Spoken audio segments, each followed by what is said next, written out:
ప్రస్తుతం గత కొన్ని రోజులుగా త్రివిక్రమ్ తరువాతి ప్రాజెక్ట్స్ గురించే చర్చ నడుస్తోంది. పుష్ప 2 తరువాత అల్లు అర్జున్ త్రివిక్రమ్‌తో ఒక సినిమా చేయాల్సి ఉంది. డైనమిక్ డ్యూ అనే పేరుతో బన్నీ, త్రివిక్రమ్ సినిమాను మేకర్స్ అధికారికంగా ప్రకటించారు కూడా. ఇక పుష్ప 2 తరువాత బన్నీ, అట్లీ సినిమాను ఓకే చేయడంతో పాటు పట్టాలు కూడా ఎక్కించేశాడు.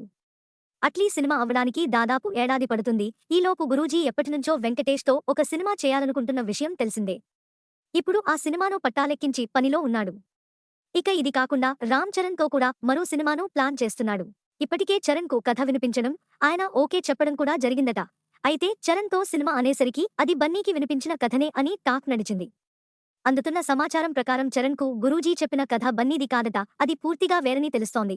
ఇక బన్నీకి చెప్పిన కథను త్రివిక్రమ్, ఎన్టీఆర్‌కు చెప్పడానికి రెడీ అయినట్లు తెలుస్తోంది. అట్లీ సినిమా తరువాత అయినా త్రివిక్రమ్ సినిమాకు బన్నీ గ్రీన్ సిగ్నల్ ఇస్తాడా అనే నమ్మకం లేదు. దీంతో బన్నీతో సినిమాను క్యాన్సిల్ చేసుకుని ఆ కథను ఎన్టీఆర్‌తో చేయాలని చూస్తున్నాడట గురూజీ. మైథలాజికల్ జోనర్ కాబట్టి ఎన్టీఆర్ బాగా సెట్ అవుతాడని, ఈ కథకు ఎన్టీఆర్ కూడా ఓకే చెప్పేలా ఉన్నాడని ఇండస్ట్రీలో గుసగుసలు వినిపిస్తున్నాయి. ఇప్పటికే ఎన్టీఆర్ త్రివిక్రమ్ కాంబోలో అరవింద సమేత లాంటి హిట్ పడింది.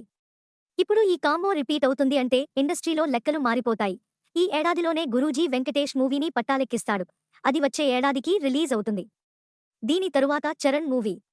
ఒకవేళ చరణ్ కనుక బిజీగా ఉంటే ఎన్టీఆర్ మూవీని సెట్స్ మీదకు తీసుకెళ్లనున్నాడట త్రివిక్రమ్. ఇంకో పక్క ఎన్టీఆర్ వార్టును ముగించి ప్రశాంత్ నీల్ సినిమాతో బిజీగా ఉన్నాడు. ఈ సినిమా కూడా వచ్చే ఏడాదిలోపు పూర్తి అవుతుంది.